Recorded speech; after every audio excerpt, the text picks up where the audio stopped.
from the hood, champion boxing and sports. In boxing, you find a way to win or you find a way to lose.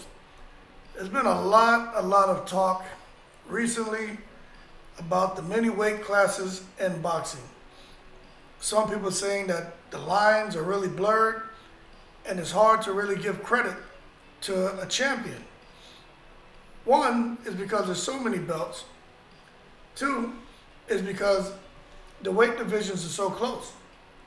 And when you see guys going on becoming multiple weight champions, it's hard to give them credit because they figure that really these guys who are fighting maybe two or three weights below or two or three weights above, all of them should be collectively fighting in one weight division.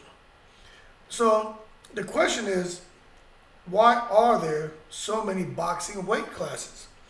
And even I wonder, why in the world are there so many different weight divisions? Well, this is the fact, right? Boxing is one of the most uncompromising sports. A single mistake puts a fighter at risk, not just of losing a match, but also suffering serious bodily harm. Yet, for all of its brutality, the sport has an innate sense of fairness. This is the best embodied in the range of weight classes used in pro boxing. The need for so many weight classes, which there are actually 17, confuses a lot of people. In some cases, it grows difficult to establish the best boxer in a particular division. So we need to investigate why there are so many weight classes and all of these complicating factors. Proponents of boxing have many weight classes, and I think they have in my opinion, they have their hearts in the right place. The central arguments have to do with the fairness and safety, two of the sport's core values. Those values led to the adoption of the original 8 weight classes. Later, boxing added 9 more classes in order to foster a more competitive environment. If you guys remember looking at boxing from like the 1920s, 30s, 40s, 50s, you see these small guys in there battling these behemoths, and it's just really, as far as size, power, weight, reach, those guys are at a disadvantage. But you have those guys who are small in size, small in stature, who are beating these monsters.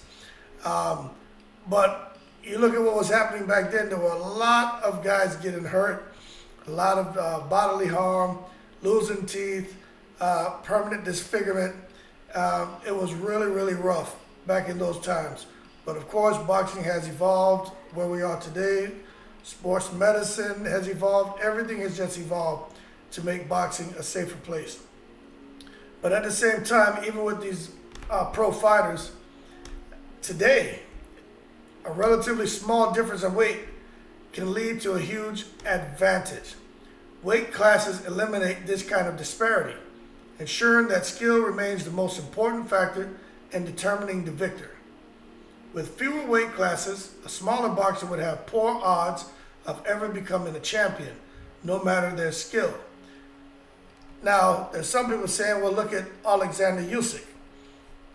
No, I get it. But Alexander Usyk is weighing about 225. We're talking about guys walking around at 108 pounds, fighting somebody at 147. Now, you have those smaller fighters like the Roger Mayweather, who was known for an interview where he did, talking about where he weighed like 108 pounds, knocking out one of his trainers who weighed, I think, 200 pounds or 205 pounds. So if you have power, you have power. But at the same time, it's hard to get into a fight trying to land the one lucky punch when, there's a difference of 30, 40 pounds in weight, much less 100 pounds in weight. You're probably not going to win that fight. But when it comes to weight classes, they're designed with a boxer's safety in mind. In a mismatched fight, the smaller opponent stands a much greater risk of suffering serious injury. Simply put, boxing is dangerous enough already without pitting smaller fighters against physically larger opponents. A common argument against so many weight classes centers on the issues it creates in terms of championship belts, which is complete madness in my opinion. How many sports can you think of where 17 different champions exist every single year. Detractors of the current weight class structure argue that the system diminishes the value of winning a championship. It would be like if the NBA had different leagues for players of different heights. The fractionalized structure of boxing increases its perception as a niche sport. You don't have to be a die-hard football fan to tune into the Super Bowl and figure out what's going on. Boxing makes it a lot harder for casual fans to understand. With so 17 different title fights, it's hard to determine which matches have value. To make matters more confusing, boxers are constantly moving up and down in the weight classes. Manny Pacquiao, 8 different divisions, right? Some people are saying that he doesn't deserve credit for that because the weight divisions are so close. So if you're not going to give credit to Manny Pacquiao for being a champion in 8 different weight divisions, we shouldn't give credit to Floyd. We shouldn't give credit to Roy Jones. We shouldn't give credit to Oscar De La Hoya. We shouldn't give credit to Shane Mosley. We shouldn't give credit to Miguel Cotto. We shouldn't give credit to Sugar Ray Leonard, Roy Jones Jr., any of those guys. They don't deserve credit if we're going to say that about Manny Pacquiao, okay? But we talked about Floyd Mayweather just now. Man won championships in 5 weight classes, but Pacquiao won it in 8. I think there's another boxer, I don't have that information in front of me, who's actually won belt titles, you know, in multiple weight divisions. I think something like 8, 9, maybe more than Pacquiao. I should have looked that up, but there's another fighter out there who's won belts in a bunch of weight divisions. I'm not talking about Amanda Serrano. There's some fighter out there in Asia. I saw it like a couple weeks ago, and I was like, but nobody knows his name. But there's another fighter out there starting from those lightweight divisions, and he won some bogus titles, but he won titles, but nothing we would know about.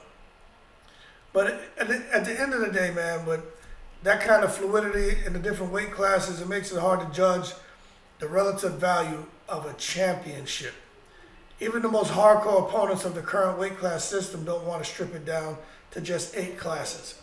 Instead, they call for making selective cuts to certain weight classes, primarily those at the lower end of the scale, where classes are often separated by as little as 3 pounds, which to me is nothing. That's why guys fighting at 108 pounds going up to 115, you know, it's not that much of a difference. That's a glass of water. That's a bagel, you know? So it's not that big of a difference when you're talking about weight divisions. Yet the call for a reduction in the amount of weight classes overlooks a more pressing issue.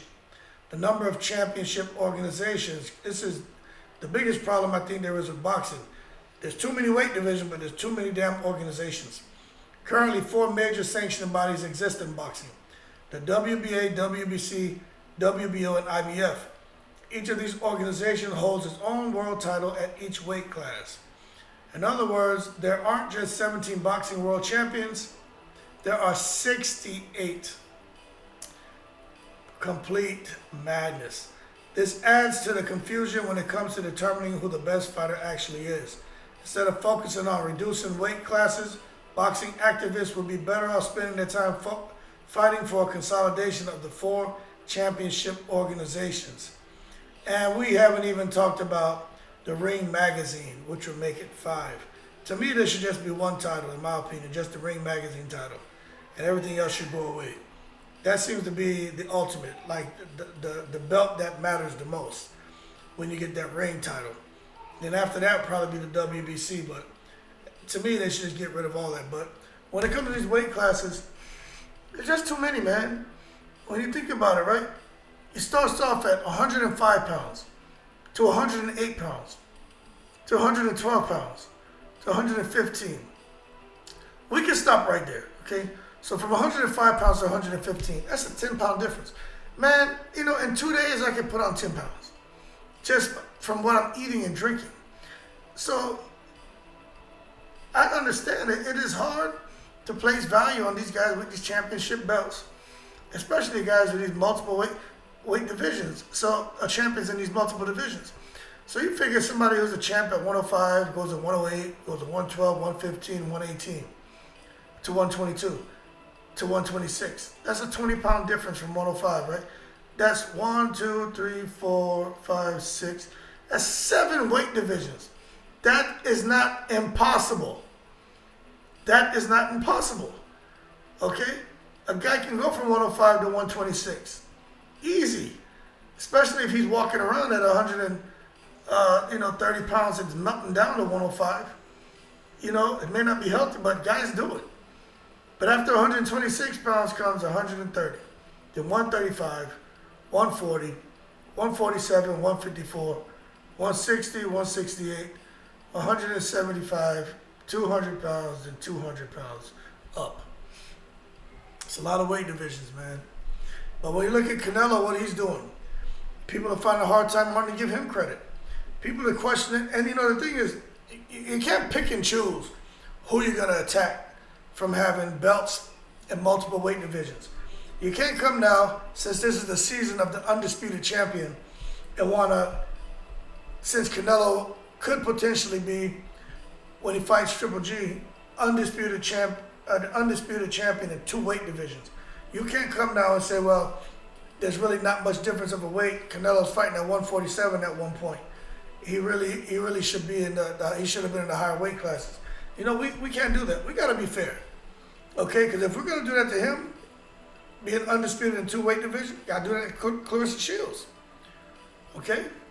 We got to look at these undisputed champions out there, and who in multiple weight divisions, and had held titles in other weight divisions, and we got to look at them and we got to say something. Even if you just hold a title in different weight divisions, you know, you got to sit there and hold them accountable too.